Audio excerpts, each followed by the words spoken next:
how to transfer TikTok shop balance to Gcash. Alright, so let's begin with the video. So basically, first you need to open your TikTok application. Over here at the bottom right, tap on the profile option. After that, you'll be redirected to your profile page. Then at the top right, click on the three horizontal lines. Over here, select Settings and Privacy. After that, you'll be taken to another interface. Then tap on the Balance option.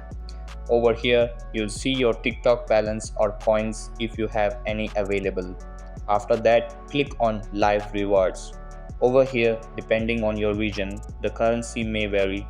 Then you'll be redirected to the Live Rewards interface. Over here, if you have live rewards, you'll see the accumulated diamonds, your USD balance, and the equivalent local currency balance. Then click on Withdraw.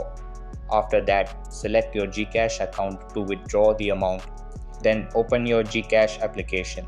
Over here, go to the Others section and select Rewards Received.